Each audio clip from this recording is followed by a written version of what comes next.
The picture that this organization, WPATH, had presented to the world was a picture of real professionalism grounded in the best available science and evidence. It is not. There is no evidence base to support these radical interventions, which is puberty blockers, cross-sex hormones, meaning testosterone for females and estrogen for males, and genital surgeries, which are, of course, irreversible. The assumption is that you are trans. And I think because if you accept that this mistreatment is widespread, it is so damning.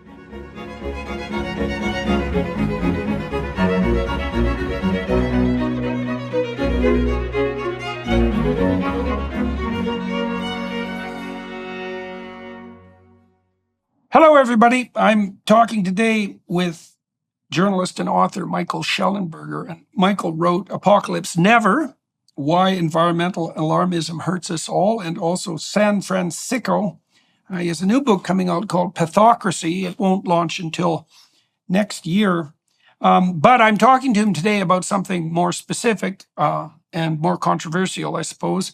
And that's his recent release of the so-called WPATH files. Now, WPATH is arguably an association, but certainly not professional, and also an organization that has nothing to do whatsoever with health.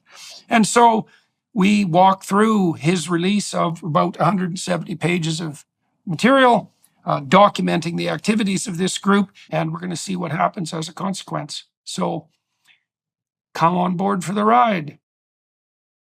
You were instrumental in the release of the so-called WPATH files very recently, and you keep dumping catastrophes into the public sphere. Yeah. Who knew that would be your role? But you seem to be playing it very effectively. So why don't you tell us clue us in, man. Take us from the top. Well, sure. So the organization in question is called the World Professional Association for Transgender Health, and it's called WPATH. And it's an organization I hadn't heard of until a source or sources gave me about 170 pages of the internal files from the discussion boards of WPATH, along with about a 90-minute video of WPATH leaders and members talking about some of the problems they were encountering. And so what you're seeing in these files, and I encourage people to read the files themselves, there's really no substitute for confronting the evidence directly. What you see are conversations about how to treat or mistreat, I think I would say, people who are experiencing gender distress as ages as young as 10 years old, 14 years old. There's a discussion of a 13-year-old adolescent with developmental delays. There's a conversation about whether to perform genital surgeries on somebody that's suffering from symptoms like schizophrenia and maybe homeless. Concerns expressed about whether that person would be able to care for their wound, supposedly a neovagina. Sorry to get right into it right away, but this is the material we're discussing. There's a lot of conversations about the problems they have in getting kids and adolescents and their parents to understand that these procedures will result in sterilization and likely a loss of sexual function. The picture that this organization, WPATH, had presented to the world and to the American Medical Association, the American Academy of Pediatrics, the Endocrine Society, every major medical organization, was a picture of real professionalism grounded in the best available science and evidence. They have something called standards of care, which are ostensibly guidelines for proper medical care for people suffering from so-called gender dysphoria or gender distress. And they're in their eighth version of that. So they call it Standards of Care 8 or SOC 8. Based on their public presentation, you would think that this is a serious scientific and professional body. It is not. When you read these documents, what you see is a lot of spitballing, a lot of people making things up. You don't see a lot of references to what's in the standards of care. But even if you did, you would learn that what's in the standards of care is effectively pseudoscience. There is no evidence base to support these radical interventions, which is puberty blockers, cross-sex hormones, meaning testosterone for females and estrogen for males, and then surgeries. Both they euphemistically refer to as top and bottom surgeries, and people can understand that's what we're talking about. Breast elimination, double mastectomies for girls as young as 13, 14, 15 years old, and genital surgeries, which are, of course, irreversible, including on adolescents. It's extremely shocking to read these conversations. There's so much to unpack in them. I think there's a kind of horror to it that for people like me that have tried to stay away from this for a long time, I've certainly heard you talk about it and seen you write about it. I'd read Abigail Schreier's book. But honestly, my psychological reaction until I was confronted with these files and asked to effectively bring them into the world was of denial. I just didn't really think that these things were going on at the scale at which they're occurring. I thought maybe people were exaggerating what's happening. These files put to rest any doubts anybody should have that what is happening is one of the greatest medical mistreatment scandals in human history, in recorded human history. It might be the worst. It's certainly up there with lobotomies. It's up there with the Tuskegee experiments. It's way worse than both of those. I think you may be right. Yeah. It's so bad. And so there's a lot to unpack. But anyway, that's an overview of it. It's 170 pages. The video.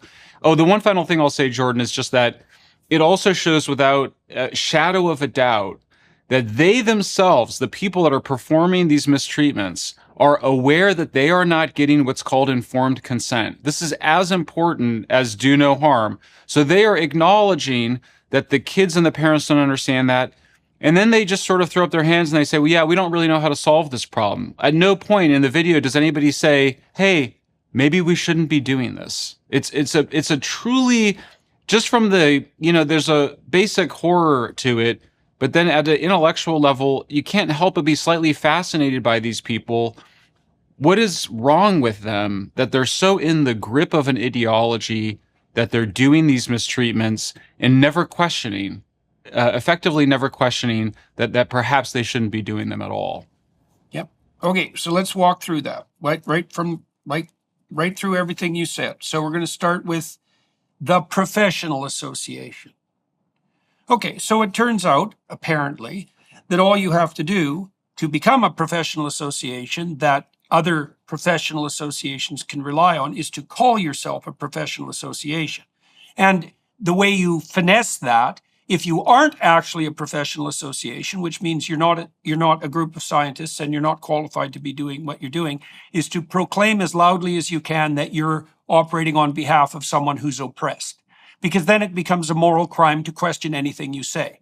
And so that means if you're an absolute bloody narcissistic piker who's also incompetent, the best way to clamber yourself to the top of a hierarchy that would otherwise be unattainable is to lie about who you are and what you're doing. So great. So that's a wonderful invitation to the willfully blind narcissistic psychopaths. Okay, so that accounts for W path. And then with regards to the medical associations and the psychological associations who've gone along with this in the most despicable imaginable way, well, they can point to the fact that they consulted the true experts. And who more to know than those with lived experience in the area, right? So great. We've got all sorts of excuses at hand. Okay, so that's appalling on the professional side. And what it really is the invasion of what would you say, domains of specialization that once required effort by parasites who use ideology to game the system. So great. That's right. Now, that's the American Psychological Association, that's the American Medical Association, the American Psychiatric Association, and it's certainly WPATH.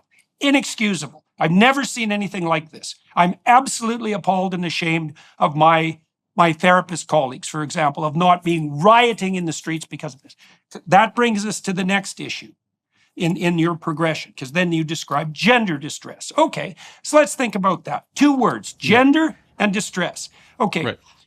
Distress is indistinguishable from 2 things, generalized negative emotion and absence of positive emotion. Okay, so that's the core for depression and anxiety, and it's the core set of symptoms for virtually every form of pathology that comes to the attention, not only of psychologists, but also of medical professionals, right? So distress is a very, very large bin.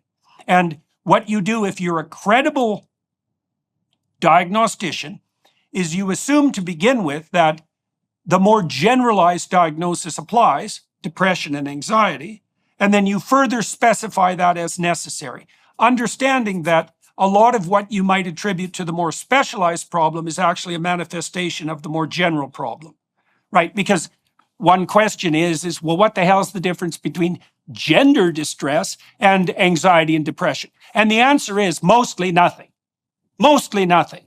And so maybe there's something left over that's specific to something like body dysmorphia, but probably not. And you need pretty solid proof that there is something in addition. And then, see, that's another part of the sleight of hand, because you might say, well, people with gender dysphoria are more likely to commit suicide. It's like, no, depressed and anxious people are more likely to commit suicide. You have to demonstrate that there's an additional utility in your diagnostic label. And that turns out to be extremely difficult. But we're way past all that. Okay, so now then we have the additional lie. So we've mucked up the notion of distress. Now we've appended another lie to it. Some of this distress is attributable to confusion about gender. There's no difference about between confusion about gender and confusion about identity. Right? Those are the same thing. And everybody who seeks psychological treatment has confusion about identity. That's why they seek treatment.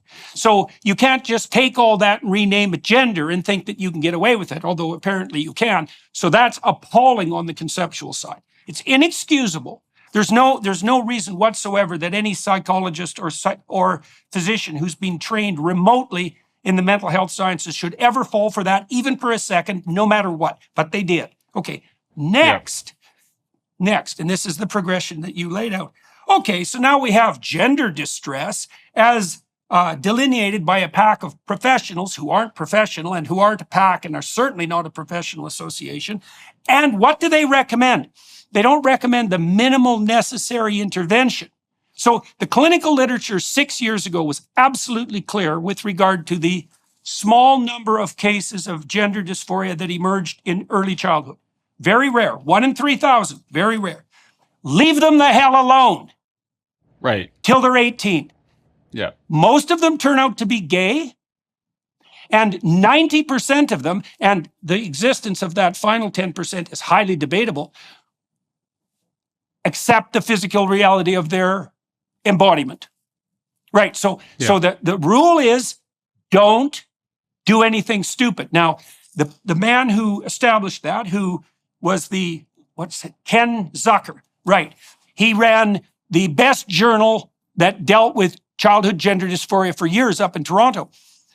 That was his recommendation for treatment, and the bloody radicals ran him out of business 10 years ago. Right. That's when all this idiocy started up in Toronto, which bloody well figures. Okay, so now you're not supposed to do anything, right? Just wait.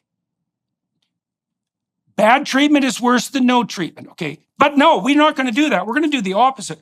We're going to take the most extreme possible, imaginable surgical intervention. And then we're going to combine that with the most extreme possible imaginable hormonal intervention. And then we're going to recommend that, and we're going to tell people that if they don't listen, their children are going to die, right? They're going to commit suicide, which is a complete bloody lie. There was never a bit of evidence for that, not even bad evidence. It was just a lie. And then to top it all off, we're going to offer this absolutely cataclysmic treatment with unimaginably dire consequences to people who don't even understand and can't understand what they're agreeing to. Right. Then we're going to promise them that's how they'll find their true self. Right. Right. So that's where we're at. Right. It's so sickening. It's so sickening that and let's close with your final point. You said you'd heard a little bit from Abigail Schreier. You heard a little bit from me. There's been some other people screeching and bitching about this in the background. Like, I knew this was coming back in 2016. I could see it just absolutely clearly. I knew it was going to affect young women. Primarily, because that's the historical part for the course.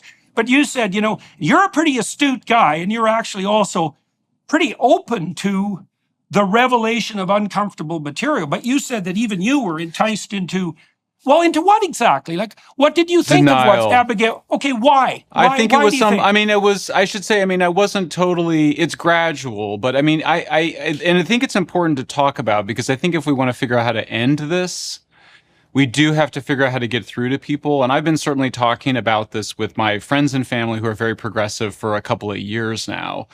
And the most recent argument was last summer with, I don't want to say who, but people that I'm close to, and they also engaged in a kind of denial that this was in any way widespread.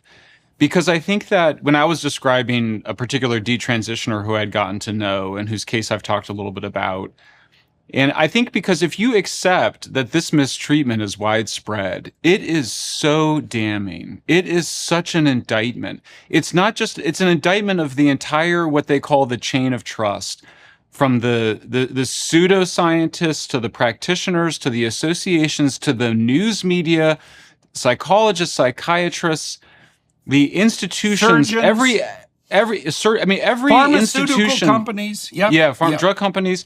The indictment is so serious, and it goes right. And I'm very excited to talk to you about it all, Jordan, because I think that it really goes to just the rotting away of the core restraints the society used to impose, the guardrails, the gatekeeping. And I want to clarify one thing, by the way, which is that in the files, they don't talk about gender distress. That's more neutral language that some of the people in the gender critical movement use.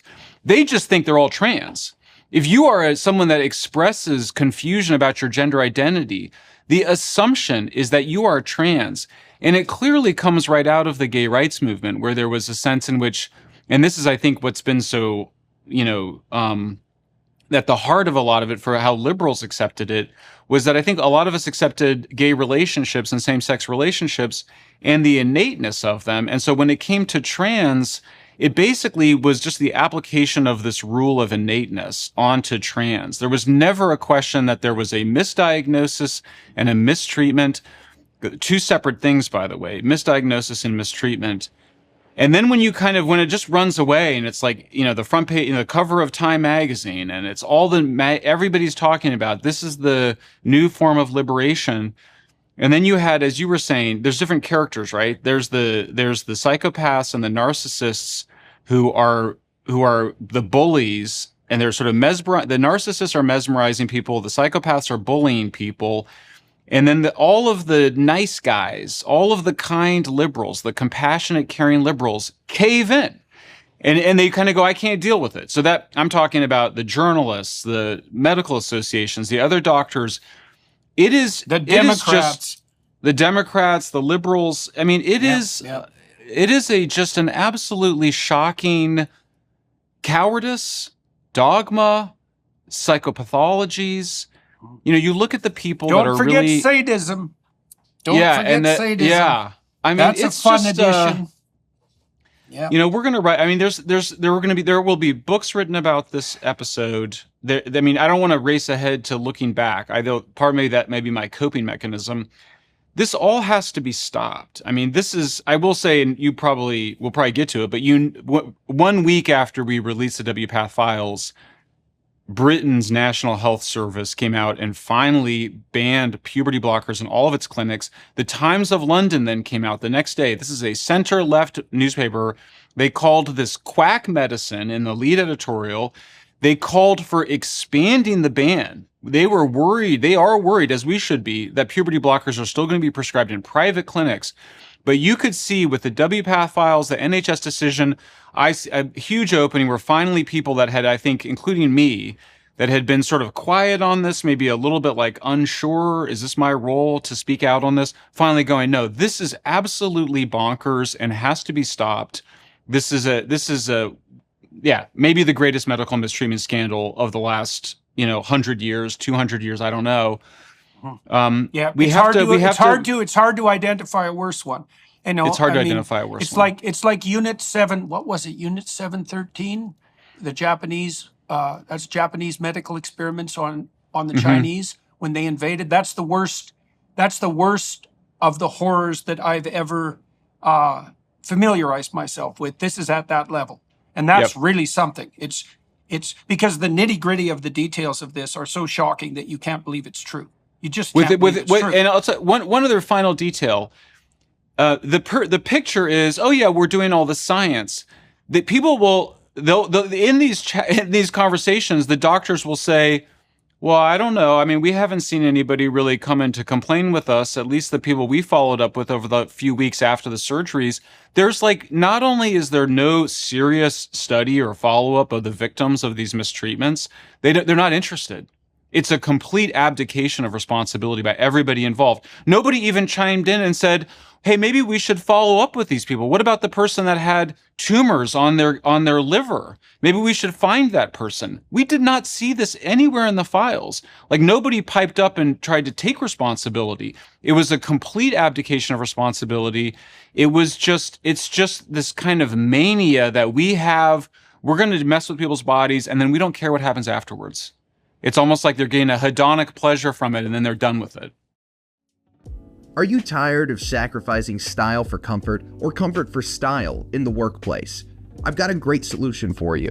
Take your style to the next level with Mizzen and Main. Mizzen and Main's performance fabric dress shirts feel just as good as they look. Made from high-quality, moisture-wicking fabric, these shirts will keep you cool and comfortable all day long. But that's not all. Mizzen and Main shirts are also wrinkle-resistant, so you'll always look sharp and ready for that impromptu meeting. Mizzen and Main invented the performance fabric dress shirt 10 years ago and practically perfected it. You can wear their clothes to work, throw them in a suitcase, or keep them by your at-home desk when you need to look sharp for an interview. Whatever you do and wherever you wear it, know that you'll look and feel amazing. I love Mizzen and Main. They are perfect for every occasion, whether I'm attending an important meeting, a networking event, or simply want to impress my colleagues. Mizzen and Main has everything I need. So what are you waiting for? Spruce up your style with Mizzen and Main. Go to mizzenandmain.com and use code Jordan to get 25% off any purchase of $130 or more. That's MIZZEN and Main.com, promo code Jordan for 25% off today.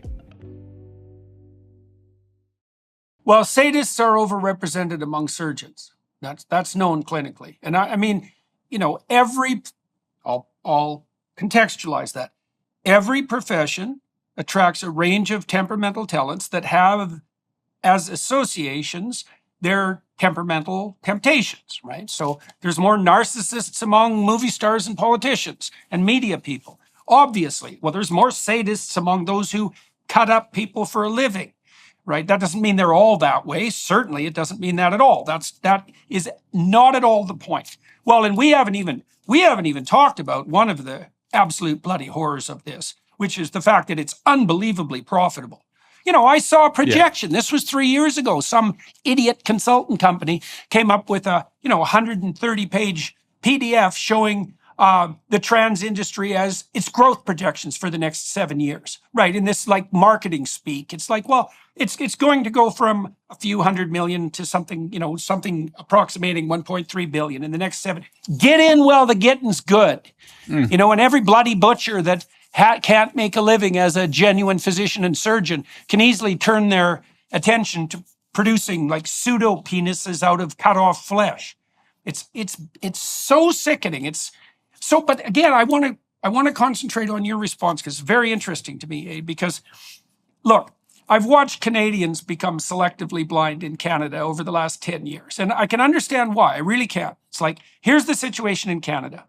For 150 years, every single one of our major institutions was middle of the road and reliable. The United Church, that's kind of the mainstream Protestant organization in Canada, or the Catholics, if you're French Canadian. They had their problems, but they weren't completely pathologized. Let's put it that way. You could rely on them. Same with the news media, same with the Canadian Broadcasting Corporation, even though it was a crown corporation. You could basically trust them. Same with the universities, same with the education system. It's not like it was top rate, but it wasn't riddled with pathology. And this is a terrible thing for someone with a conservative bent to indicate. It's like, well, none of that's true anymore. The federal Liberals subsidize the Canadian Broadcasting Corporation to the tune of $1.4 billion a year for no customers, right? But that's where everybody over 50 gets their news. It's like I told my mother a year ago, everything the CBC tells you is a lie. And she said, well, where am I supposed to get my news? Which is a really good question, right? So you imagine the conundrum that faces people. It's like, all the institutions, you have two choices. Either those like me who are screaming about this are like right-wing conspiratorial lunatics, or all those things you thought you could trust, like the hierarchy you just described in the medical community, you can't trust that anymore. Yes. Well, first of all, extraordinary claims require extraordinary evidence. So even if you were just using a rule of thumb, you'd screen out the people who are, crying in the wilderness, so to speak. And this is even worse. But I'm very curious about it in relationship to you, because like you investigated the Twitter files, for example. You've already seen this happen. But you said that even in your case, what do you think it was that made you initially resistant to believing that this might be the case? It's just too shocking. I mean, I think it's interesting for I was thinking about your work.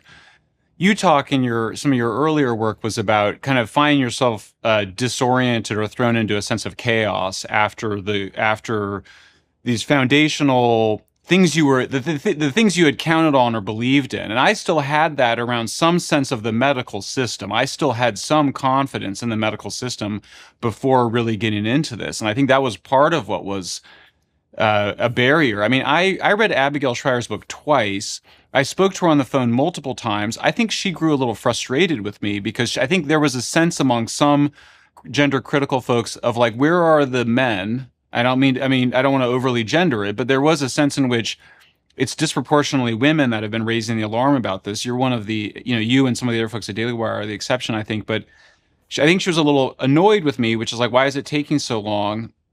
We did publish a few articles on it. Then we got the WPATH files. But there's that sense of like, look, if this is really what it appears to be, and now we have the evidence overwhelming that it is. In the WPATH files, you have everything you need to know that this is just as awful as it appears to be. If that's true, then you cannot trust the American Medical Association, the Endocrine Society. You cannot trust the health insurance companies. You cannot trust the hospitals. You cannot trust the doctors. It means that the fancy word for this, of course, is iatrogenesis. That's when the medical system makes people sick. It's an old phenomenon. There's a wonderful book about it. Fourth leading cause of death. And that was before. That was when it was functioning. Right. We have no idea what its contribution to death is now, especially in the aftermath of the vaccine compulsion. Right. We have no idea. We may never find out. Maybe we will, but we might not. Yeah, it's really okay. So fine. So because part of it is also I want to respect local knowledge, and so I know that the people that call themselves I knew that people that were calling themselves environmental NGOs weren't really saving the environment. Like that was my life's work for 20 years. I then discovered the same thing on homelessness. These are not people that are trying to end homelessness. They're trying to enable addiction and prevent the proper medical care of people with psychiatric disorders and serious mental illness. You then get to this, and it's such a grotesque perversion of the promise of healthcare, and a perversion, as you were saying before, of the lesbian, gay rights, and bisexual movement. They're literally destroying the bodies of people that if you left them alone, most of them would grow up to be gay, lesbian, and bisexual. So you should see the gay rights movement be the first out there to express outrage. But of course, they were the first to get co-opted by it. The corruption of it, it starts with the people that would have been the first line of defense. If you had said there's going to be an effort to completely undermine the reproductive capacity and sexual function of gay, lesbian, and bisexual adolescents, you would have said, well, no, the lesbian, gay, bisexual movement would never allow that. No, they're part of it. It is the LGBT movement. They facilitated it. Yeah. So let's zero in on that. Because we might as well go where, Yeah, for sure. Angels fear to tread. Okay, Yeah. so let me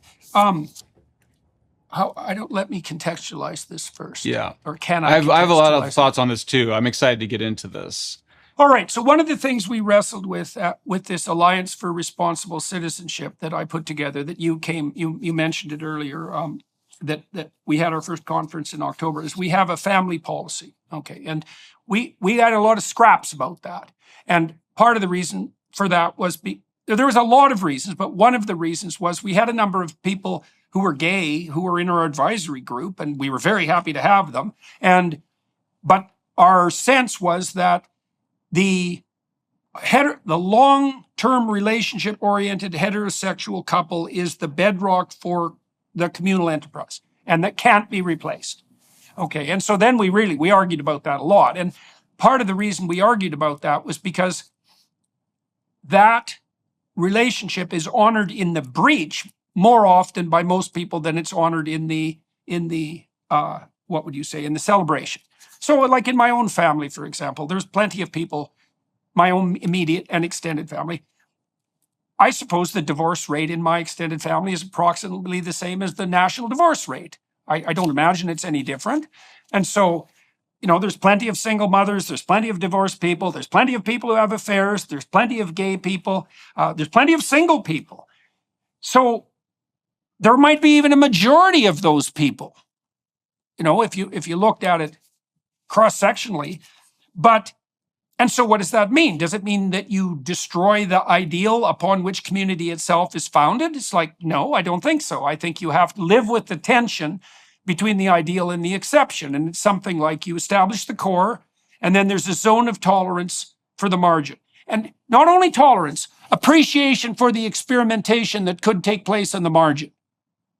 But then you have the demand now to put the margin in the center. And my sense of that was, well, that's fine, except now the margin of the margin will come forth. And if they're not frightening enough, then the fringe of the margin will come forth. And if you're not frightened then, that's because you're not paying attention. And this is a big problem. And so I want to delve into this. It's such a core problem because you said yourself, and this was part of your resistance, I think, if I've got this right, is that we had this movement of liberalization of the conception of coupling and family that really, let's say, unrolled from the 1960s to the 1980s. And it culminated in the almost universal acceptance, I would say, of, let's say, gay marriage. And that was an attempt to bring homosexuality, and I would say mostly on the male side. But I think the evidence that male homosexuality is like a permanent part of the human condition and biologically predicated, I think it's quite strong. Now, why that is a very difficult question. But in any case, we all agreed that we could expand the conception of the core to include those relationships. And over time, even the more conservative people more or less came aboard, I would say. But then we got this morph, and you said the thing that's so bloody perverse about it. It's like, in a way, here's an argument, and I'm not making this a canonical argument. We reconfigured the norm and the ideal, but that invited something even more marginal to make itself manifest. And then you said yourself that new marginal identity was then conceptualized in the same civil rights-oriented terms. And the consequence of that, this is what's so cool and so horrible, the consequence of that wasn't further degeneration of the nuclear family. The consequence of that was that the first people on the firing block were the gay community, right? Because as you said, if the conservatives had conspired to produce a catastrophe that was aimed more horribly at the gay community, they couldn't have done worse than this. Yeah. It's beyond comprehension, right? It's truly I think beyond that's right. So what do you like? Yeah. So what do you think that? Now, first of all, is the tension between the lesbian and gay rights movement and its extension into this trans domain, was that part of what motivated your psychological resistance? And then also, what do you think about how this unfolded? What do you make of that?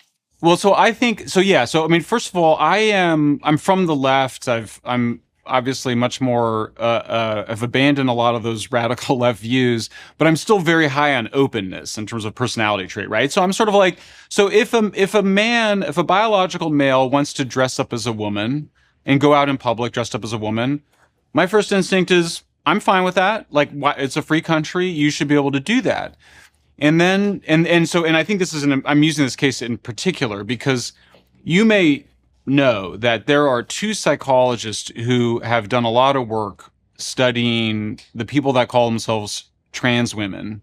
We might say trans-identified males, or you say trans women, it's fine. But there's two psychologists, Ray Blanchard and oh my gosh, now I'm blanking on the second one.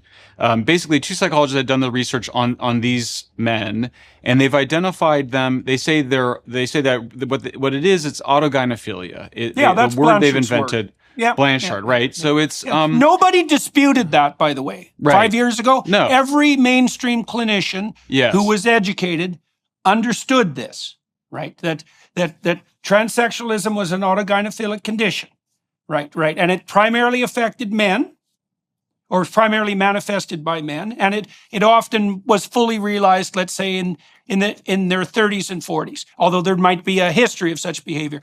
Like the psychoanalysts had a whole well-developed theory, which I think is one that's very, like, the theory there in part, the deep theory, the one that I thought was most appropriate, was that these were often men who, and this goes along with the openness idea, who had constrained the development of their personality in the stereotypically masculine direction too much. They'd put a more open temperament into a too tight box. And what was happening was that the impulse to have them develop the cross-sex proclivities that might have expanded their personality, that was all suppressed, and it emerged in a warped and sexualized manner. And they started to play out in the world what they should have been manifesting as a psychological transformation. Right. That's so interesting. That's a Jungian take. It's a great take. Yeah. It's a great take. Yeah. And so the play, that autogynephilia is a form of sexualized play in relationship to identity transformation. And I think that's so right. Yeah, I think that's great. what Blanchard Great said. idea. And by the way, Great it's idea. Mike. The other psychologist is Michael Bailey, and he wrote a book on it. So it's really these two characters. What these was two Bailey's psychologists. book? It's something. I think it was something like The Man Who Would Be Wanted to Be a Queen? Woman. Yeah, that The sounds Man right. Who Would Be Queen. Yeah, Okay, that's right. Yeah, I know Blanchard's work and that work too. Yeah. So they come out with this theory of autogynephilia, which is the defined as the attraction to oneself as a woman, or it's having the fantasy of oneself as a woman. It's a sexual fantasy of oneself as a woman, and this was pretty well supported. These two psychologists really did a lot of work on it, and then some of the autogynephilic men started going after Bailey, I think in particular. And Blanchard actually talked about having survivor's guilt because he felt like he had helped develop the concept, but Bailey took the brunt of the attacks, and it was trying to get him fired, and they were harassing him, and they were doxing him, and it was very, very shocking treatment. And they basically, I think they both came to conclusion, at least Bailey did, that they were undermining the fantasy. And Absolutely. Absolutely. And these autogynephilic men were attacking them for undermining the fantasy. Now, well, look, Michael, what happens is, you can see this with these like absolutely abhorrent displays of narcissistic fetishism online. You get these men who are dressed up as women, but who couldn't pass as a woman for anyone within like 200 yards of them, but their fantasy, they idealize themselves in their fantasy play as a sexually attractive woman, because what the hell good is the sexual fantasy without that? And then that is undermined by any evidence whatsoever that what they're making manifest as imagination is tantamount to a delusion.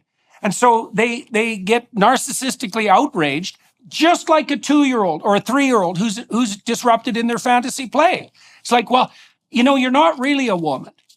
It's like, well, what do you mean I'm not really a woman? The entire fantasy is predicated on the notion that not only am I a woman, but I'm a beautiful, hyper-feminine woman. I'm the best of all possible women. And the fact that you would dare to oppose that, there's two interpretations. Either I'm delusional beyond belief, or you're cruel. Well, right. It's easy to figure out which one of those they're going to take.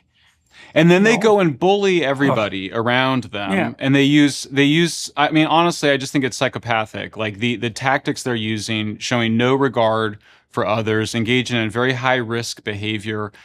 And so you look at these folks, and these people are the leaders. They're the ones that are the president of WPATH. They are the surgeon, Marcy Bowers, who's the president of WPATH. Oh yeah, she's fun. She's real fun. Who blocked the puberty of Jazz Jennings, Yeah. Did a Yeah. botched genital surgery on Jazz.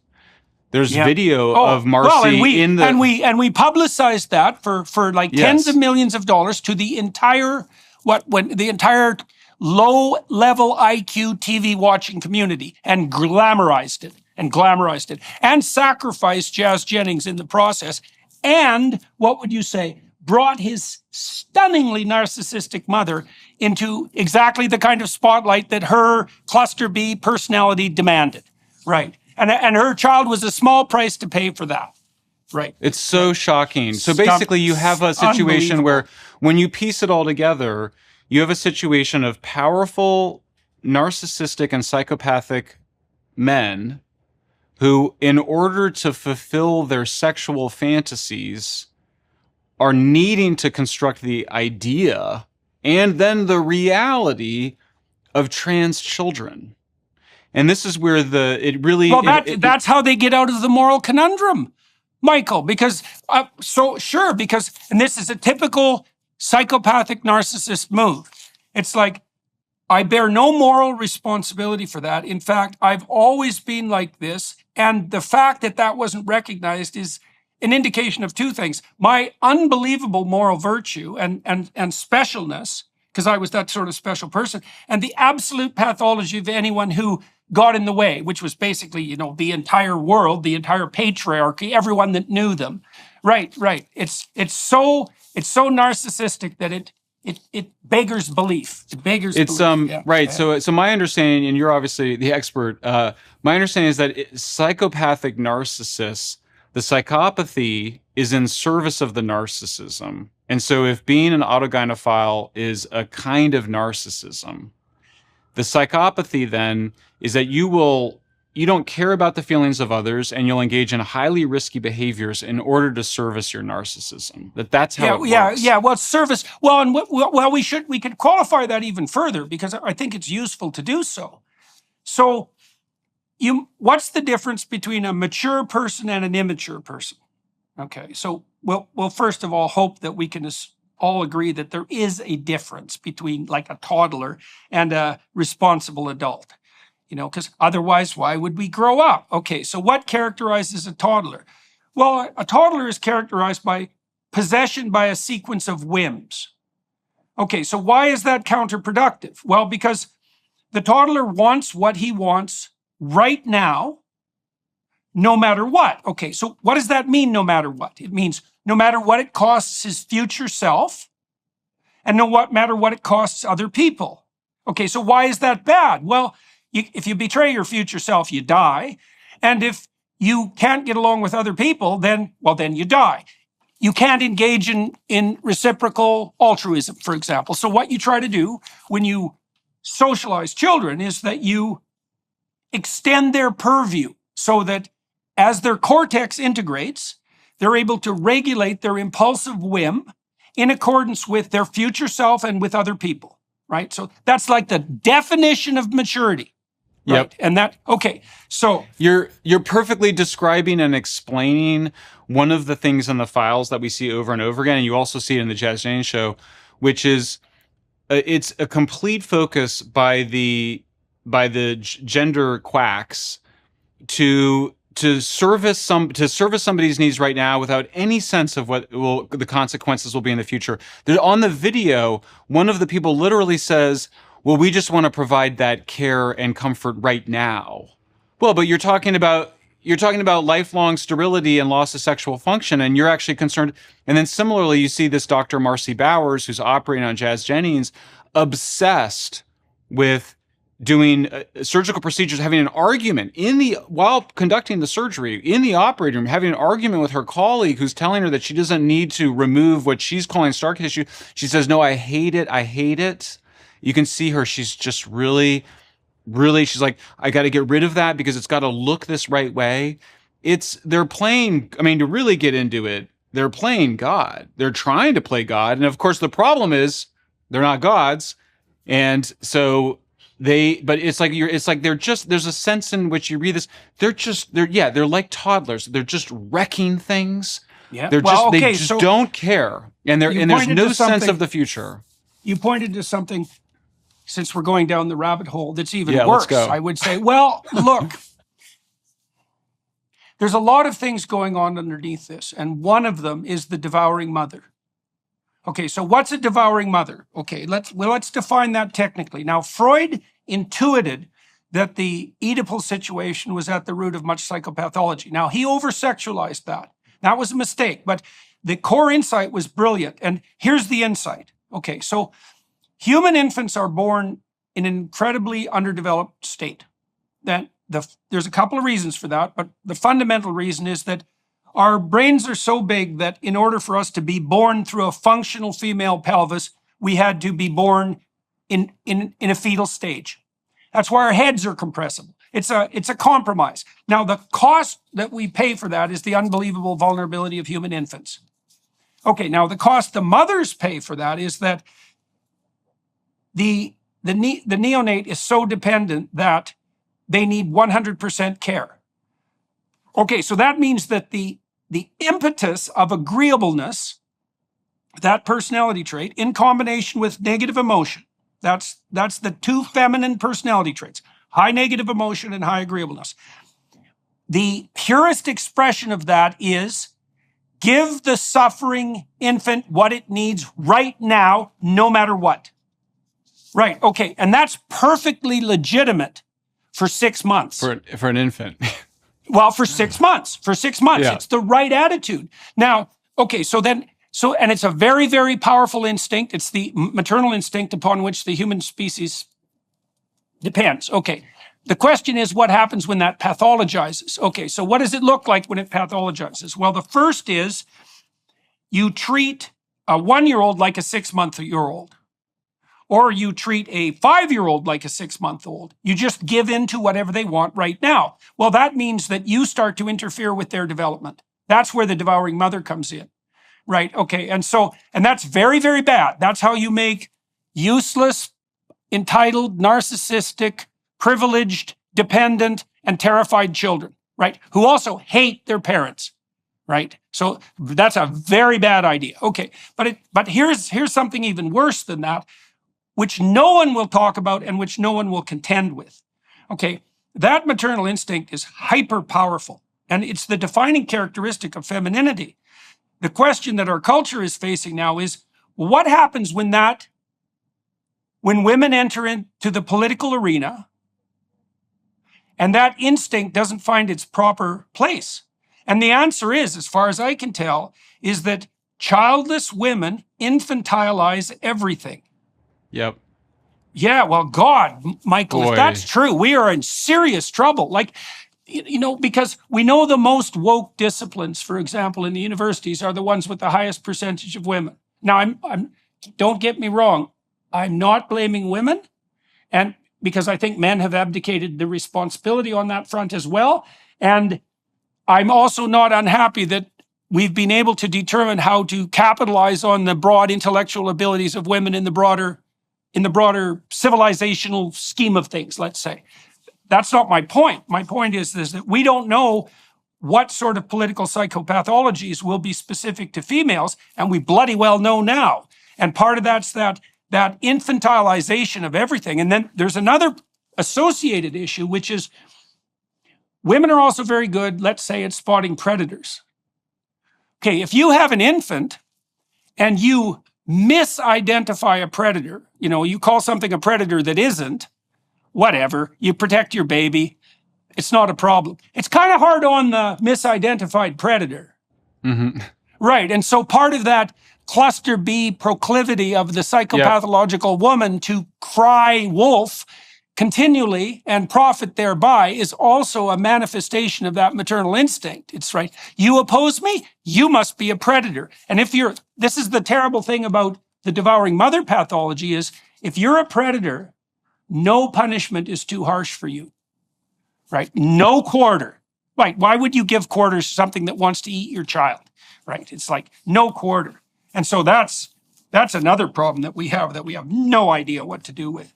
So, well, yeah, I was going to just say a couple of thoughts about that. I mean, I think that, so first of all, yeah, I mean, you look at Jazz Jennings' mom, that's absolutely how she's, but then you look at her dad, And Jazz's dad, here they are, the surgery's botched. I just watched some of the video from it. The surgery's botched, and the dad's kind of like, well, yeah, it didn't quite go like we thought it was. What I have heard when I talk to the parents of the detransitioners and the desisters, of course, are the parents that saved their kids before real danger was done. What they say is often the dad was finally like, I don't want to do this. The dad had to step in and say no and perform that role that traditionally, I'm not saying every case. That's what dads do. That's what dads are supposed to do. Dads. Yeah. They're supposed to be like, no. Yeah. That didn't happen. And then but then also just you pull back even further and you go, what is this really about? Look what they're doing. They're blocking puberty. Puberty is a fundamental human right. Growing up is a fundamental human right. They're depriving people of the right to be an adult. That's what the witch in Snow White does. That's so interesting. That is, it's a standard form of female pathology, that's how you eliminate competitors. Ugh. Right. Oh yeah, no kidding. It's really bad. Well, it's the story of Snow White is that she's the most beautiful, which means she's fecund and she's at her peak, but the next generation is coming and she's going to be supplanted. And so instead of accepting that gracefully and making the transition to grandmother, which is what she should do, she attempts to prolong her youthful adulthood beyond its acceptable point. And she does that by sacrificing the up-and-coming next feminine generation. Exactly.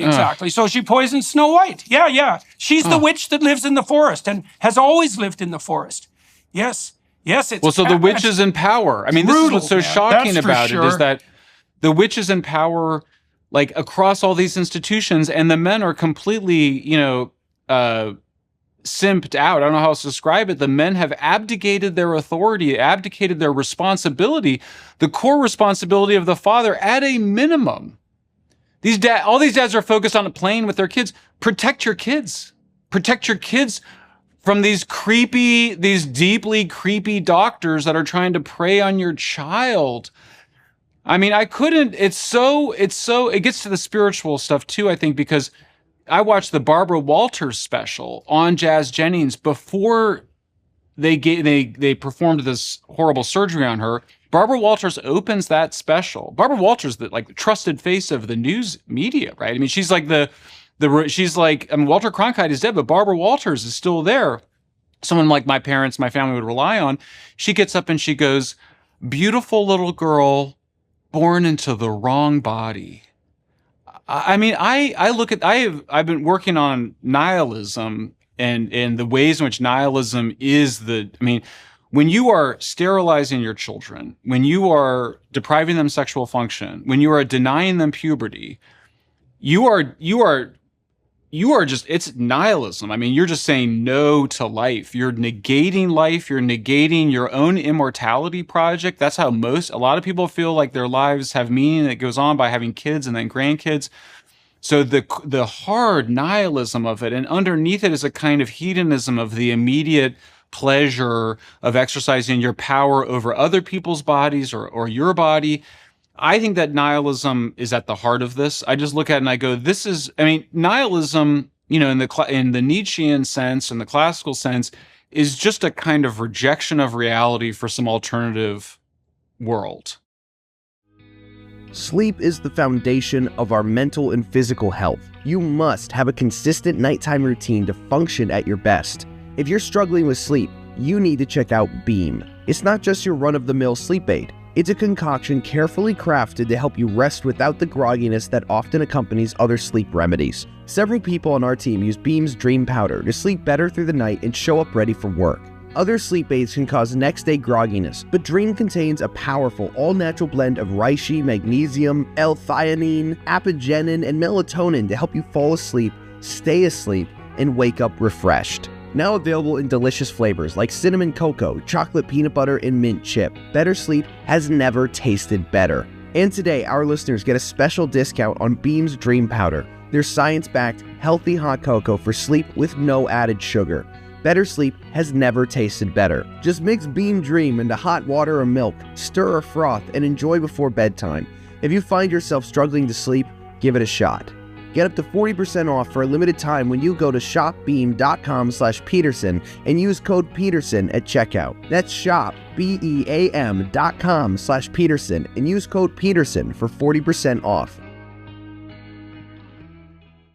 Yeah, well, you remember Nietzsche. Nietzsche concentrated. See, he didn't stop with nihilism, right? He pursued that into resentment, which is so I would say your concentration on nihilism is insufficiently pessimistic, because nihilism is a step on the way to resentment, right? And resentment, man, if you're looking for a cardinal sin, resentment it's a contender. It's a contender for what's at the bottom. Resentment, arrogance, and deceit. Those make one evil triad. Well, we were talking about power. The reason I brought up the infants to begin with is because there's this unholy relationship between power and hedonism, because I will turn to power to gratify my hedonism, because I don't have to otherwise. Like if I can invite you to play along with me and you want to, well, I don't need to use power. The only time I need power is when I want you to do something that you don't want to do. And worse than that, I want you to do something that isn't going to be good for you in the medium to long run, that's also not going to be good for me. Because one of the things I've been looking into, for example, is the personality structure of short-term maters. So like human beings are a pair bonding species that invest heavily in their offspring. But within the human realm, there are like temperamental long-term maters and, let's say, temperamental short-term maters. And you might say, well, who are the one-night stand crowd? So these are the hedonists. Well, we know what their personality characteristics are because it's been studied. Narcissistic, psychopathic, Machiavellian, and that wasn't enough. So after studying those three for 7 or 8 years, the relevant psychologist added sadism, because that's where it ends up. And so you get this unholy dynamic of, part of that is the inevitable dynamic between hedonism and force, is that if you're going to pursue short-term hedonistic ends, then force will enter into it. I just rewatched Cabaret. Remember Cabaret? Oh, sure. It's so bloody brilliant because you see this cabaret where all the transsexuals are, by the way, and Lisa Minnelli, who's the cluster B wannabe actress narcissist, and they're dancing away madly, having their hedonistic orgy, and the Nazis are in the audience. And it's so interesting. Joel Grey does a lovely job of this because the hedonists they're in a dance with the Nazis, and I think both of them know it. Yeah. And we're doing the same thing. We're doing the same thing now. We are doing exactly the same thing now. This is where I was headed to. This is how you get totalitarianism. It's, if you read Political Ponerology, this really interesting book on the psychology of totalitarianism, he argues that totalitarianism is defined by the narcissists and the psychopaths taking over every major institution in society and emerging from the bottom up. The narcissist, there's power is exercised, I think, in those two ways.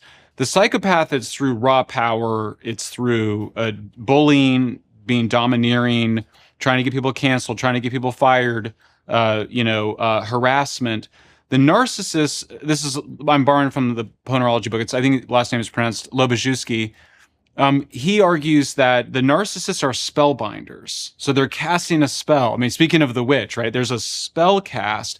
And so we wrote about, I think there's like a trance that has come over, it comes over individuals. It's cast by these really charismatic trans leaders, and they sort of mesmerize, hypnotize, put people in a sort of particular state. Seduce. Yes, definitely. Yeah, and then everybody, our brainwaves get to some level or whatever, and then anybody who veers outside of it and goes, wait a second, this doesn't seem right, then they're there with the bully to keep them in line and make an example of them and scapegoat them in order to create this culture of fear and conformity. So, and we see it in the files. The files themselves are so chilling. Like, if you were just a scholar of totalitarianism, we spend so much time talking about, those studies that were done in the 50s, the electroshock studies or the prison Stanford experiments. Read these files. You want to see what totalitarianism looks like. Somebody says, hey, maybe we should take a minute and think about whether or not to give drugs and surgery to somebody that has multiple personalities or that's been misdiagnosed. We'll just get consent from each personality. That's right. The alters. Right. Oh my God. And so then somebody goes, maybe why don't we take, or why don't we have and why don't we actually maybe pause about or think about it? And then there's somebody in the room, in the chat room or the message board saying, oh, how dare you gatekeep? How dare you create barriers to providing this health care just because they happen to have multiple personalities? I mean, it is so crazy. You kind of can't even believe that it's actually happened. Like if you were to make a Hollywood movie out of the WPATH files, I think you would be like, this is not realistic. Like this would not be able to occur in today's society. And yet here we are. It's not just occurring. Now you know firsthand why the Germans didn't wake up in the late 1930s. Yeah. It's because they couldn't believe it. They literally couldn't. Now, first of all, they didn't want to believe it, and they put their heads in the sand. But but they also couldn't believe it. There's no way. There's no way that can be happening, and you can understand and I was there. Why. I was there. I mean, I was there like a year or two ago, being like, this can't be true, because if it were true, then we are someone already would do living. Something about it. Yeah, or somebody would do something about it, or it would mean that we're living in a totalitarian society already. It would mean that the medical institutions, that it's like a horror. It's like that thing in the horror movie. You get to the middle of the horror movie and you discover everybody's brain has been taken over by the aliens, or it's actually a secret brain swapping exercise. There's some horror in the middle of it. And then you have to figure out how to get out of it, which is, I think, where we are now. So that's what we're on to. Well, okay. So let's approach that in two directions. Okay, so now one of the things you pointed out, so the manifestation of the narcissistic, psychopathic, Machiavellian sadist is different in men than women. Okay, so in men, it tends to be more, get the hell out of my way or I will definitely hurt you. Like it's really in your face. With women, it's much more subtle. It's much more behind the scenes. They're much more manipulative, and the proclivity of the female antisocial type is to reputation savage and to gossip. And now there's a big, so tell me what you think about this. So first, it's very difficult to fight against that. So like women can't fight other women who do that. It's very hard for them to do that. But men also can't fight, because the thing is, if I figure out that you're a psychopath and you're interacting with me and you're manipulating me, I can actually punch you. And that there's a high likelihood of that if you push it, right? And that's one of the things that regulates social interaction between men. It's like, don't push your luck, not too far. But that wave is barred 100% for women against women, or virtually 100%, and even more so against men. And so men, I believe that men have abdicated their responsibility to say no. But I have a certain sympathy because, for example, I've had clients who were unfortunate enough to take up residence, for example, with a woman with cluster B psychopathology.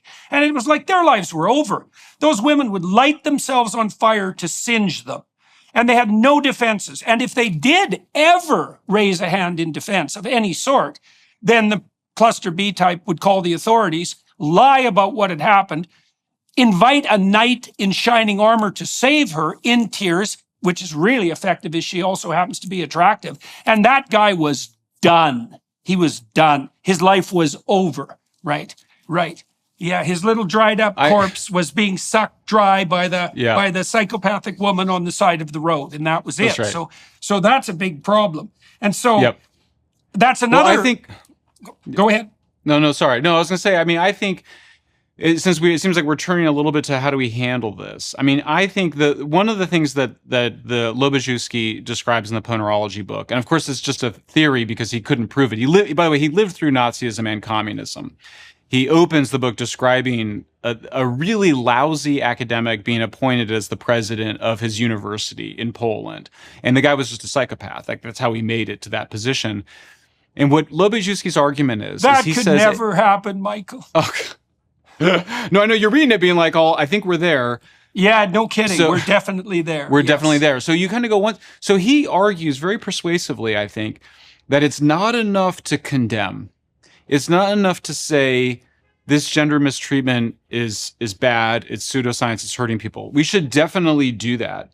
But you have to actually do what you're doing, I think, and what I'm realizing I need to do, which is you have to describe the psychopathology quite specifically. You have to describe it. You must. And so in that sense, everybody says, oh, I don't want to get into are they autogynephiles or whatever. Under Lobachewski's view, he says you must describe the psychopathologies of the leaders. You must distinguish between the narcissists, the psychopaths, the psychopathic narcissists. You must describe, I think he would probably go by extension, you must just say these are autogynephiles. These are not actually women. These are people that think they're women and they get angry at you. And the reason they're angry at you is because you deny their fantasy. And you must deny their fantasy because their fantasy is driving such a huge amount of this. And then you must also say to the people around them. It's perfect narcissistic fantasy, isn't it? Because they are literally in love with themselves. Like literally. That's the fantasy, is that my alter ego is the perfect mate. They're so narcissistic that they transform themselves into their own sexual partner. Right. That's right. You don't get any more narcissistic than that. And you think about that, these guys who cross-dress in their 40s and then they have like 3 kids and then they decide to go full woman. And it's like, well, I don't know if you noticed, buddy, but you got a wife and kids. This isn't about you anymore. Who gives a goddamn about your sexual gratification? Like, why does that enter? Well, everyone should be able to do what they want. It's like, how about not the narcissistic psychopaths? Yeah, well, no, exactly. That's where I was going to go too. I mean, you may know there's this evidence that certain kinds of pornography, I don't really want to get into it, but appear to be creating autogynephilia in men at younger ages. And those are the men that are then entering women's sports with a sense of entitlement that they should be allowed to compete in their sports because they insist that they're women. So I think that's women, even victimized women, oppressed. So much the better. Yeah, oppressed. Yes. I'm the ultimate in an oppressed woman. Plus, I'm very sexually, attractive. Yes. What a deal. You know? And so I think you have to describe that for what it is. You have to be you have to tell the truth. Again, we come back to, the key is actually telling the truth. And then I think you also have to then look at everybody else and go, you're behaving like a coward. You have got to stop. You're the head of the American Medical Association. You're the head of the head of the Endocrine Society. Yeah. Be the president of it, which means you must have courage or step down and allow somebody with the courage. Try saying no, you son of a bitch. Yeah. Yeah. And then I think it has to be like I think we have to go unfortunately, and it's going to take some time. I don't think there's any substitute between going institution by institution in the society, explaining what's going on, challenging these leaders. And it's really simple. American Medical Association, you can stop with the pseudoscience and cowardice, or stop being respected by anybody as the American Medical Association. Those are your 2 choices. Like, this can't continue.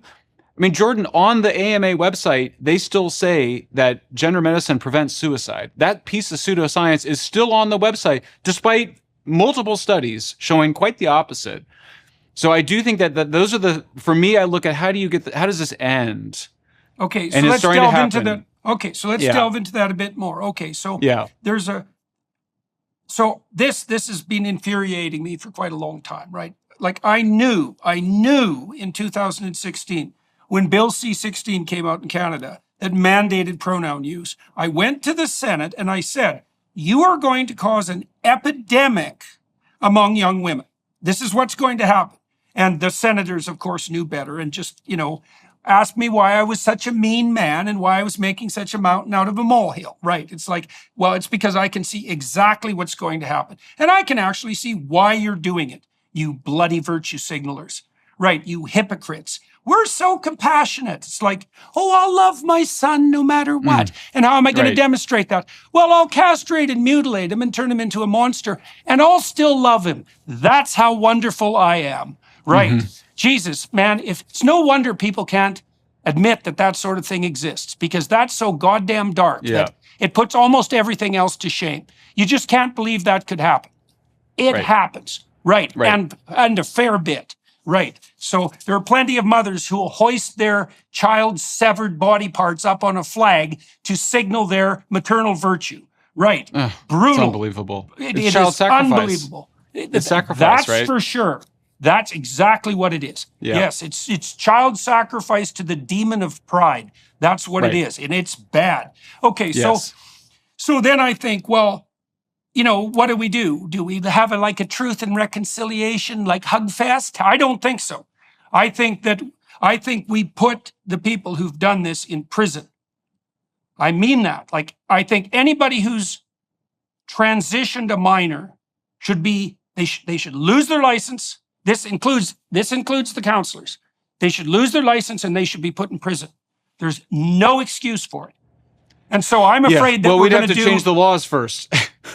Yeah, You have to change the right. laws. I mean, I think if you go stepwise, Jordan, I would say let's go institution by institution, and I mean medical, sports.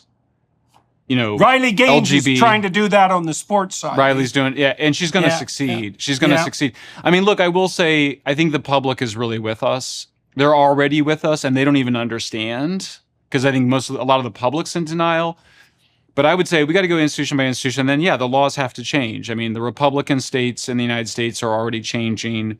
We have to complete that, and then we're going to have to go into the Democratic states and explain what's really going on and change the laws in those states. I mean, I think it's a lot harder for my liberal friends and family to justify this medical mistreatment when the National Health Service of Britain says that they're no longer going to do it. I think it's a lot easier for them to, because they're all partisan Democrats, I think it's a lot easier for them to dismiss what's been happening in Republican states because they're just so partisan. But the British National Health Service is different. The Well, it's Times not of just London Britain, is right? different. Because they did it. Yes. They've done it in the Netherlands. They've done it in Yep. Scandinavian countries, right? They've right. pulled back quite, and the Netherlands example is particularly apropos because that's where that bloody so-called Dutch protocol of gender-affirming care came from, right? So for the Dutch to reverse that, and they're quite left-leaning, and so for them to reverse that, well, I understand it's not as signal a reversal as we saw in the UK. Right. And the fact that the Times actually wrote an article and published it was also, definitely worthy of note. Right. Right. But it's going to, the problem is that the rot that's generating this thing, the problem is, again, is that horrible as this is, it's merely the worst symptom of an underlying systemic problem. And it's even hard to characterize this systemic problem. Well, so here's part of a reflection of that. You tell me what you think about this. So the Democrat, the demographic slice that's most supportive of the Democrats is childless women under 30. Mm-hmm. Right. So, but now forget the bloody politics. We go down to the psychological and the biological level. There's a reason for that. The policies that the Democrats have devised, which are variants of the victim-victimizer narrative, play very well into a misapplied maternal instinct. Because the maternal instinct is find the infant and protect it. It's like, well, I don't have an infant. Well, do you have a dog? No. Well, I don't have a dog either. Well, how about the oppressed? Oh yeah, I've got the oppressed. Right, exactly. And so now the oppressed are infants. They can do no wrong. Now all we have to do is find the oppressor. This has turned out to be, by the way, quite hard on the Jews, as we're seeing. Right. Because if we're going to play oppressor, oppression, or victimizer, victim, and we do that by classifying disproportionate representation in the upper strata of hierarchies as evidence of oppression and victimization, then the Jews win that contest. Right. Right. And this is not much different, by the way, than what happened in Austria and in Nazi Germany. This is a very old story. I went through, for example, I went through the story of Exodus in great detail recently. And the reason the Egyptians enslaved the Jews is because they're disproportionately successful minority. Right. So this has been going on for a very long time. Yeah. So it seems like if I agree with your assessment. So what do you think then, how would you describe the way forward? It seems like you have to find some secular way to affirm that everybody's born into the right body, that there's biological differences, that everybody has the right to puberty, that nobody shall be denied the right to puberty. But I think you're right. The nihilism, until we address it with some life-affirming, pro-human vision, and I know I'm a person of faith, you're a person of faith, but I recognize also I'm in a secular society. So, I mean, how do you answer the question of how do you make this case for a pro-human, life-affirming vision in a society that's so secular and Michael, so I nihilist? don't think there is a secular reform. Okay. I think we're at the end of the Enlightenment. Mm-hmm. I think the secular experiment has collapsed. I think it's collapsed because it's technically wrong. The book I've just published, or will publish in November, the one I'm touring about, is the book is We Who Wrestle with God. And I make an elaborate case for this. I think the evidence now, this is the scientific evidence, by the way, the evidence is overwhelming that we see the world through a structure of value. And the description of a structure of the description of the structure of value of a person is a story. That's what a story is. So when you go to a movie and you watch someone characterized, what you're seeing is the embodiment of their value structure. And you want to see that because you need a value structure to orient yourself in the world. That's what makes you pay attention to one thing rather than another, because attention itself is value predicated. And the monotheistic hypothesis is that all values unify at the pinnacle and that people should orient themselves towards that. And I think there's every reason to assume that that's exactly right. I also think it's irreplaceable. What do you say? How do you? So you and I have a lot of mutual friends that are that self-describe as atheists. Yeah. Our friend Steve Pinker. I have a lot of my supporters are atheists. Michael Shermer. So there's obviously some, and they're not nihilists, right? And they're very pragmatic and very sensible. So do you just sort of think, well, they're a minority of folks that are not overwhelmed by the nihilism of life, and they have a way to affirm it despite their atheism? Or do you feel like how do you reconcile? I mean, how are they managing it? Well, I guess it's both. It's not just a personal question. I also think I'm asking a political question, which is, it seems like if we need to get a majority on our side on these issues, and you're in a secularizing society, how do you build those alliances?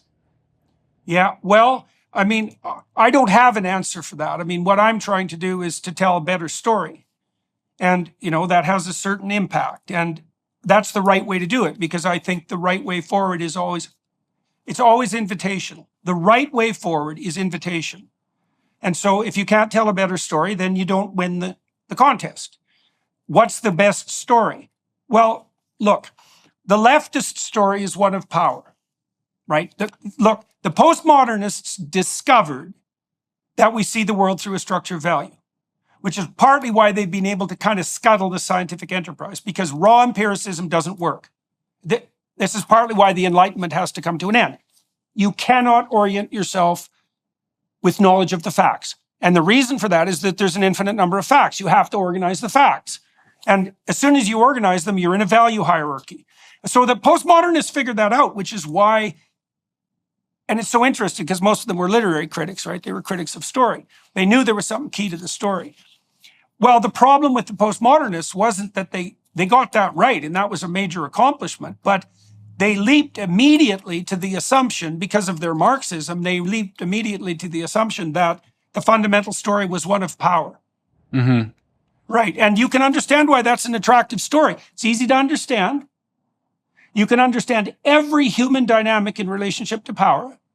Plus, when interpersonal dynamics, marriage, business, society, when they become corrupt, they do become corrupt in the direction of power. So it's a powerful diagnostic observation, but it's wrong. So you might say, well, if the story isn't one of power, what's the story? And I know what the story is. The story is one of voluntary sacrifice. That's the story. And the Christian mythos got that exactly right, as far as I can tell. And so the reason for that is that community itself is a sacrificial operation. To become a member of a community, you sacrifice yourself. That's the definition of community. Now, you might be able to sacrifice yourself in a manner that benefits you and everyone else, right? That would be the highest form of self-sacrifice. That's what God calls Abraham to do when God calls Abraham to adventure.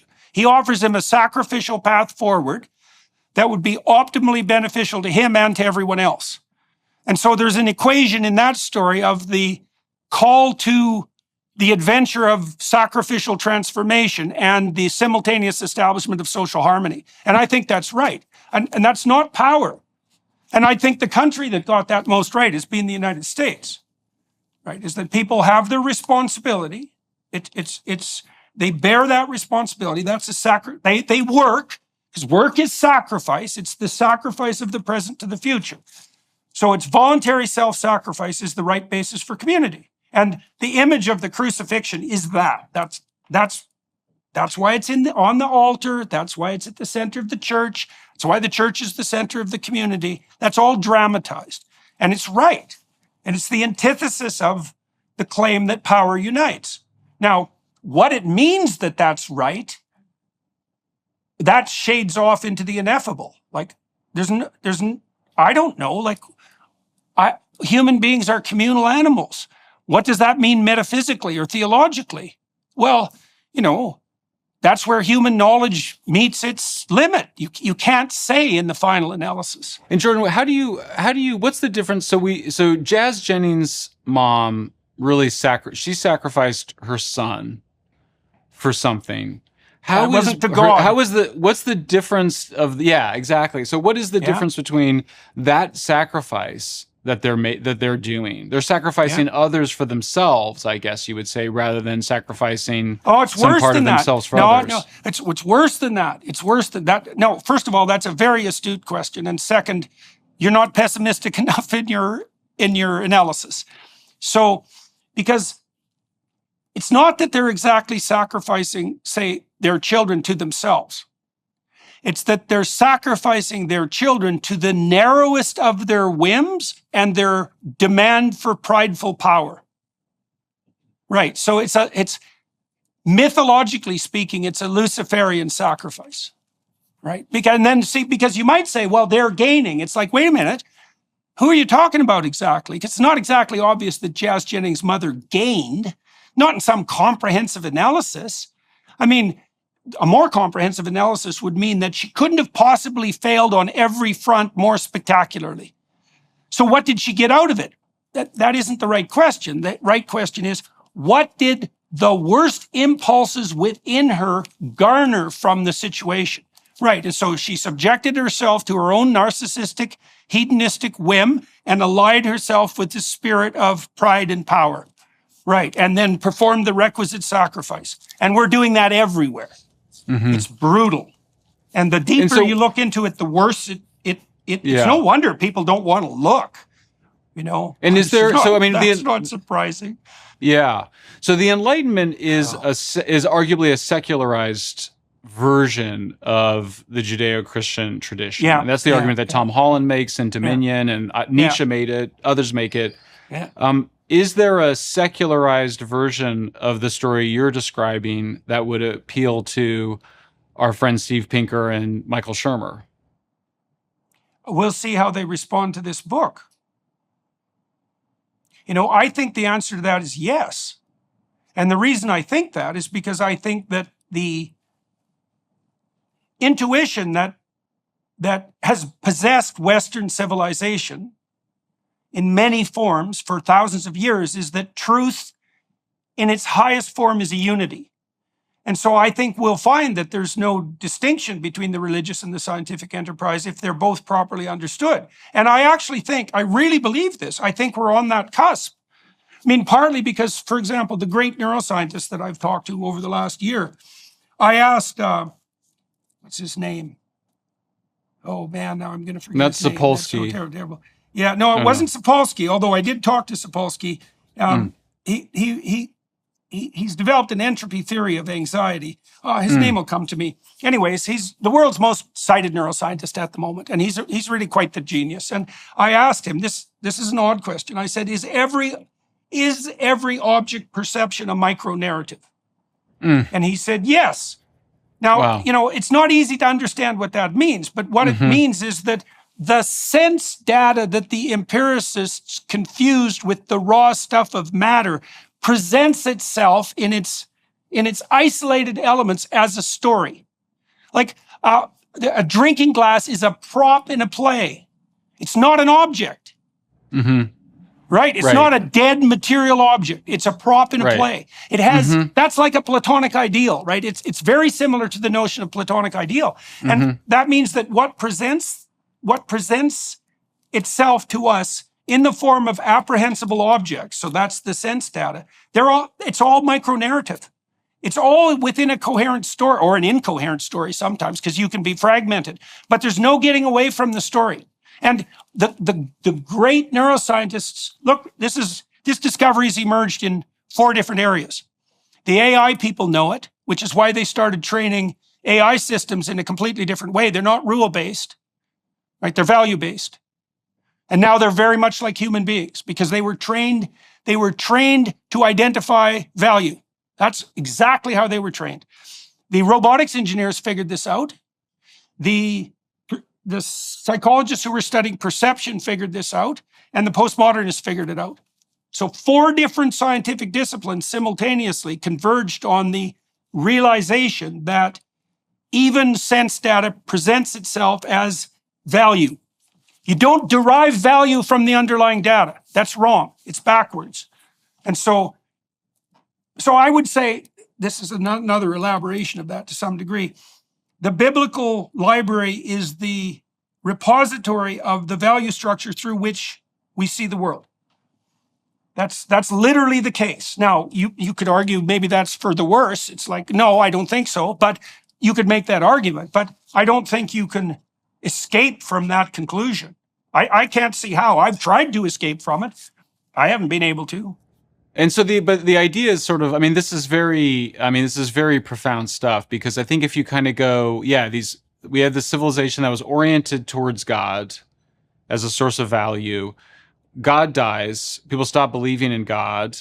Yeah. Meaning power people stop and believing sex in God. Come up. Power and sex arise as alternatives. And we create we turn ourselves, and we fantasize of ourselves as gods. Yeah.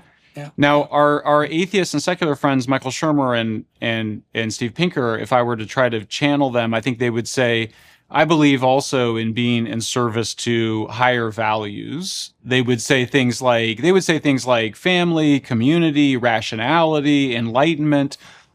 And so I guess one question is whether, because I've been playing with this idea that really where we can build a political majority to prevent these atrocities from continuing is around the idea of civilization.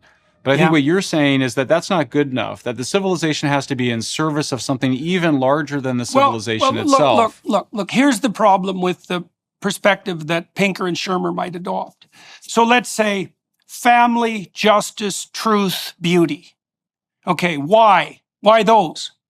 Well, because they all share something. They all share something good. They all partake in the good. Okay, this is a definition. The good they partake in is God. It's a definition. So it's not the summum bonum exactly. It's a slightly different twist on that. It's that the ultimate unity of the spirit that is good is the good that makes itself manifest in all good things. Right, and you see, that's a different way of conception. Now, Pinker and Shermer might say, well, that's not a spirit and you can't have a relationship with it, right? Because that would be the next object. Okay, there's a higher good, but it's impersonal and you can't have a relationship with it. I would say, I think that's a demolishable argument too, because the fundamental mode of human apprehension is relationship. Like at the highest level of being, we're a personality. We exist in relationship. So now you might say just because there's human beings doesn't mean there's a spirit with whom we can establish a relationship. And the first thing I would say is that's not absolutely crystal clear. So, don't get the cart ahead of the horse. But I also think you can make a very credible case that the proper way of conceptualizing the manner in which we interact, do and should interact with the highest good is in covenantal relationship. I think that's how people do it. I mean, so, and I think that's the defining characteristic of the relationship between man and the transcendent. And so I'll give you an example of that, just a quick example. So, Pinker works. Well, why? Well, when he's working, he's sacrificing the pleasures of the present for the future, and maybe even for the community. Okay, why? Well, because because it's a contractual understanding. His understanding is that he exists in relationship with something, and if he makes the proper sacrifices, there will be a commensurate return on that offering. Right, so you see what happens in the biblical stories is that you get the idea of sacrifice established very early. There's no difference between that and work. And you might say that the spirit that guarantees the fruits of your labor is God. That's another way of thinking. These are definitions, right? This is the problem with the Enlightenment mentality, is that God was conceptualized. First of all, religion was conceptualized as a scientific theory, which it isn't. And then God was conceptualized as a caricature of the ineffable and dismissed. It's like, no, none of that's accurate. It's not the right starting point. It's the wrong mode of inquiry. See, the Jews, like the Greeks, the Jews posited that at the highest level of value, there was a unity. That's the monotheistic hypothesis. And the alternative is, well, there's nothing. Well, that's not helpful. Or that it's fragmented, and that's also not helpful. So you can't escape from the value hierarchy. You can't escape from the problem of its potential unity. And then you can have a debate about the characterization of that unity. And that's useful, but you're going to find out that the proper characterization is relationship. So here's a way of thinking about it. God, let's say you have a loving relationship with your wife. It's like, well, what you actually have is a relationship with with the highest spirit within her. That's actually the way the relationship lays itself out if it's proper. And the relationship is actually something transcendent within you relating directly to something transcendent within her. And any genuine conversation is a manifestation of that as well. And that points to a transcendent reality, right? It's the reality that makes communication itself. That's the logos, man. That's exactly what that is. That's even how it's conceptualized, right? So, and it's not just our reality. It's the reality upon which all other realities are predicated on, including the scientific. And I think we're at a point where if you look very carefully at the converging evidence, there is no other viable conclusion. Yeah, well, Jordan, do you worry that you clearly don't think it's enough for there to be agreement on these core values. In other words, if you go family, truth, beauty, progress, you don't think that's enough. You think there needs to be convergence on a higher value than those. But don't you worry that that's going to reduce the size of your that's going to alienate allies and reduce the size of the coalition that we need in order to resist totalitarianism? I think the problem with the fundamentalists and the conservatives is that they shake their stick and they hit the rocks with their rod to make the water come forward. Right. Well, that stops you from entering the promised land. Right. So what's the way forwards? You invite. And no, I think there's a way of formulating this story that it's purely invitational. It's like, and the proper offering would be, this way of looking at things is so much richer than any of the alternatives that, like, the problem is you got to hoist your cross, right? You got to bear your responsibility. That's the price. But I think that's an illusory price in some sense, because you're going to sacrifice everything you have to something. Like, that's the nature of life, right? You're going to exhaust your life in the service of something. It might be a multitude of things. So the sacrificial part, you don't get to choose that. You get to choose in service of what?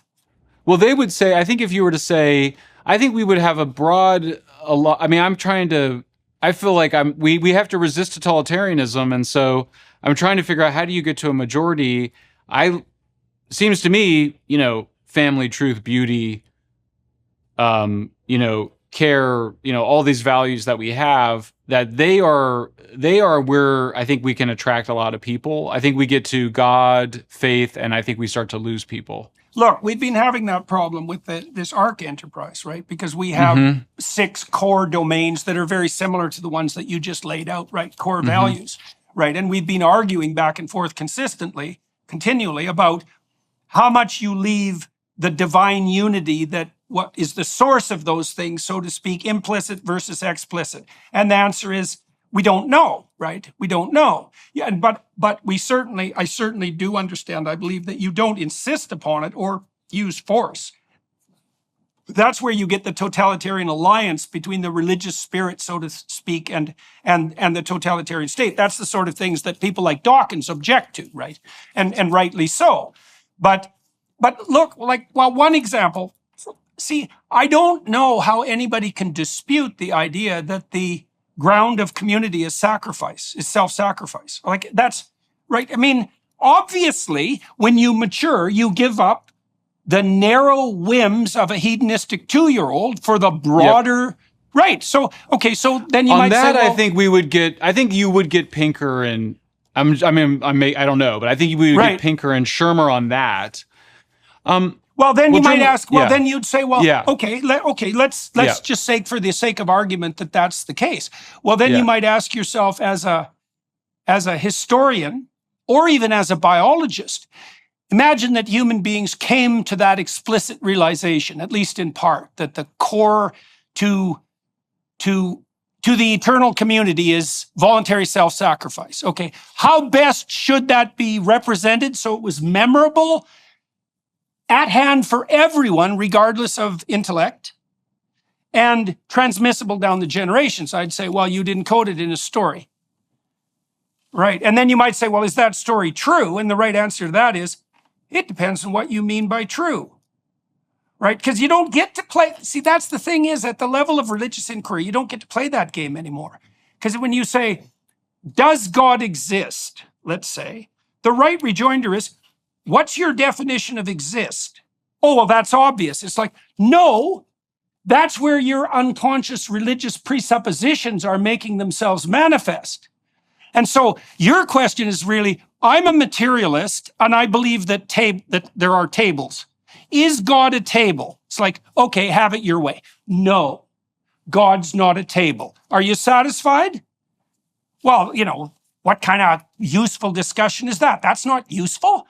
It goes nowhere. It's completely the wrong level of it. It's like, what color is a musical note? It's not helpful. That's not a helpful question. And this is why I think we're at the end of the Enlightenment, because the dichotomy between rationality and the religious it's a false dichotomy. We got it conceptualized wrong. We didn't understand. It was something we didn't understand, something profound. And I'm very interested in seeing I brought some of these ideas forward to some of the more atheistic types, the Enlightenment types that I talk to, and sometimes I'll hit a sticking point where I just can't discuss the ideas any further. But generally, as long as I proceed on the scientific side, there's no dispute at all. Now, there's going to be some more bitter pills to swallow, I'm afraid, but that's life. Well, you've helped me. I think this is very interesting because I've been playing with, how do you create some framework that you can build a proper majority to resist the totalitarianism or overcome it. And I've been coming to a lot of, an affirmation of the human. If you're pro-human, then you're pro-civilization. If you're pro-civilization, you need cheap energy, law and order, meritocracy. If you want that civilization to be liberal democratic, then you need free speech, free and fair elections, and equal justice under the law. I'm not sure where the gender medicine one fits into that. I've been playing with that because I can kind of come up with 6 core pillars of liberal democratic civilization. I'm not sure any of those 6 actually protect kids and vulnerable adults in the ways that they clearly need to be protected. Well, be fruitful and multiply is not a bad axiom. There is no civilization if you don't protect puberty and protect the right of people to grow up. Well, there's also a reason that the image of mother and child is sacred. And it wasn't just sacred to the Christians, right? I mean, there are images of Isis and Horus dating back to Egyptian times that are essentially indistinguishable from Mary and Christ. The same idea was being put forward. And the reason for that is that if the image of mother and child is not sacred, then society decays. What you get, you're going to have the Virgin Mary, you're either going to have the Virgin Mary and the infant Christ, or you're going to have the Whore of Babylon. Those are your options. Right. And we've got plenty Whore of Babylon, right? Plenty of it, and more all the time, right? More than a mouthful, you might say, right? More than a surfeit. Yes. I think this is great because you're actually giving me the seventh pillar of civilization, which is really the right to continue the human... The obligation even. The obligation. Yeah. The obligation, right? That's even, people say, well, why should I bring a child into a world such as this? It's like, well, that's your sacrificial duty. The world will tear my child apart. It's like, yeah, that's right. That's exactly right. That's what... So there's a statue in St. Peter's of the Pieta, right? Which is Mary with her broken son in her arms. Well, that's motherhood. Like, that's not the infant anymore. It's like, yes, your child will be broken by the world. Mm-hmm. Right, definitely. Well, do you make that a sacred necessity? Well, that's Mary's decision. Her decision is, I have faith in this. I have faith in the essential structure of being and becoming. I will bring a child into the world, right? With all its horror. And then I'll launch him so that he can pursue his redemptive mission, which is what you do to a child if you love them. It's like, go out there and pick up the challenges, man. Push yourself out against the world, right? And so the Freudians knew this. They said this a century ago. The good mother fails. Mm. What was the alternative? What was the mother that they advocated? Devouring, the good mother. Devouring mother. Oh. Right? The good mother fails. Yeah. Brutal. But that's the sacrificial gesture of the eternal feminine. Mm-hmm. That's what it is. Yeah. And it's a sacred image because there's no replacement for it. Right. So look, maybe I'll send you a copy of this manuscript and you can tell me I can't wait to read it, Jordan. Yeah, I'm delighted. Kick the hell out of it if you can, because I've been trying to break it apart with hammer and tongs, and I'm not putting forward any argument that I can break. So... Well, I think we're in a real emergency at this point. I mean, I feel that, you look at what's happening and you see basic attack on human development in the form of gender pseudoscience and medical mistreatment, an attack on our energy systems in the form of Malthusian anti-humanism, and a basic, war on meritocracy, on law and order, on the basis of civilization. So it's coming a lot faster and a lot more powerful than I think many of us realized. I think that's also, Michael, I think that's why the archetypal structures are becoming obvious, because it's happening so fast that the lines are becoming starker, right? This has always happened. This has always been happening, but it's happening way faster now.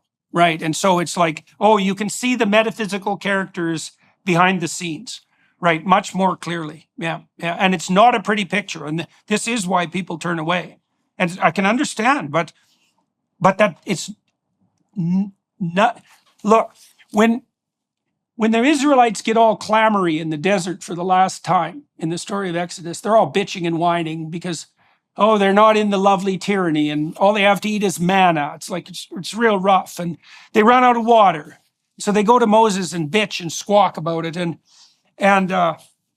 they're complaining and clamoring away and God gets sick of them. And so he sends a bunch of poisonous snakes in there to bite them. This is the sort of thing that God does that makes people like Dawkins hate him, right? It's like, what sort of God would throw in the snakes? It's like, lose faith and see how many snakes appear there, boys and girls. So anyways, in come the snakes and the Israelites repent because of the snakes, and they ask Moses to go to God and call them off, and Moses said, okay. And so he has a chat with God, and he says, do you want to call off the snakes? And God says, yeah, I don't think so, but I'll make you a different deal. You make a brazen serpent, make a pole, and put a serpent on it, and get everybody to come and look at it. And if they look at it, if they look at what's poisonous, they'll be immune from it. Right? That's the symbol of Asclepius, by the way. right? The universal physician, right? Right. So what's the antidote to pathology and totalitarianism? It's like, and despair. It's like, look upon that which poisons you. Right, in faith. Yes. Right. Yeah, that's exactly, right. Exactly. I mean, That I is come to right, the man. That is yeah. right. I was reading Ivan Illich's book Medical Nemesis, which is about iatrogenesis, the way the medical system makes people sick. And he really makes a big point of stop looking to fix the medical system so that it stops poisoning you. You have to build the internal resources, the internal ability to withstand the pain and suffering that is life. Okay. That's so the only okay. that's the only All right. solution to it. Well, let's close this with this. So one of the things Yeah. we talked about right at the beginning was your initial resistance to even delve into this domain. And you said why. It's like, who wants to look at that? And the answer is no one. But you did. So let's ask two questions then. Why did you? Like, what drove you to do that and to overcome your resistance? And what has been the consequence for you, right? Because that's the end of the story. You looked on the snake that no one wants to look at, and it's certainly poisonous. So the question is, why? What drove you to do that? What voice did you hearken to that invited you on that adventure, let's say? And then what's the consequence for you of doing this? It's such a great question, Jordan. I mean, it's so funny because when you say I had this call to do something on it that I refused. I mean, I saw it happening and I refused the call. And then, of course, it was, in the classic hero's journey narrative, I finally felt compelled because this person or persons who gave me the files, I knew that nobody else would be able to bring them into the world in the way that we could do it. You may know that or I didn't write, I had my colleagues wrote a 70-page report to accompany the files. We had attempted to do it journalistically. It was too much, too complex. So we spent 8 months working on this report. The consequences, I'm afraid that they're only starting. I mean, I've been taking on the CIA, the FBI, been writing about Jeffrey Epstein. None of it worries me. None of that scared me.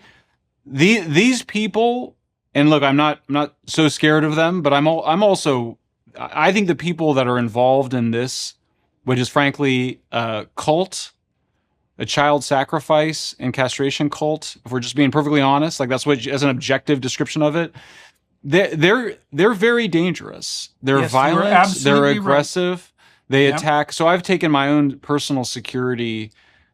I won't say what, but I'm taking measures to protect my personal security at this point. Do you regret it? Not for a minute. No, Why not? Of course not. Why not? Because that's surprising. Like, you just said there's the most dangerous opponent that you've probably faced. And I believe that, by the way. I believe that's to be the case, yes.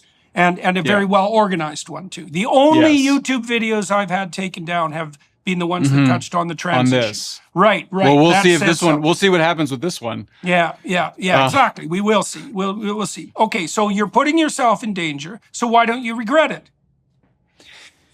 Well, it comes back to this thing we were just talking about, right? It's like if you're not going to take some amount, and I don't want to overstate it either, but if you're not going to be willing to take on some amount of sacrifice on something like this, then what good are you?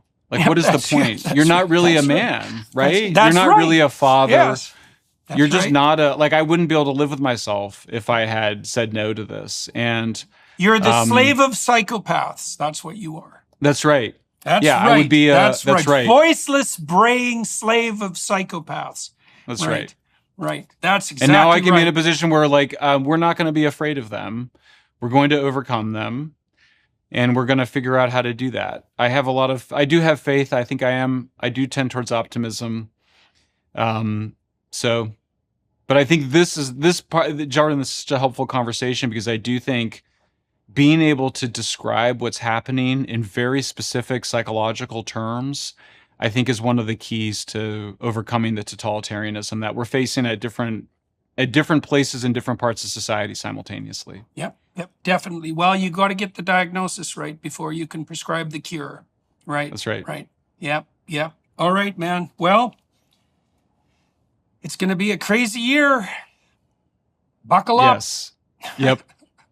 Yeah. Well, congratulations, man. Good work. Thank you, Jordan. Thank you Seriously. thank you for the conversation. I always learn so much when I talk to you. Yeah. It was great to talk to you, man. All right. So for everybody watching and listening, well, that was a trip. I think you might agree with that. Thank you very much for your time and attention. And, there's plenty to digest in that. Thank you to the Daily Wire for facilitating this conversation and the film crew here in Savannah. That's where I am today. And all of you who are watching, many of you know I'm going to talk to Michael for another half an hour on the Daily Wire side. I'm not exactly sure where we'll go with that, but join us and throw some support their way, because they're what's allowing these sorts of conversations to move forward. And so thanks, Michael. Very interesting. Thank you, Jordan. Thanks for having me.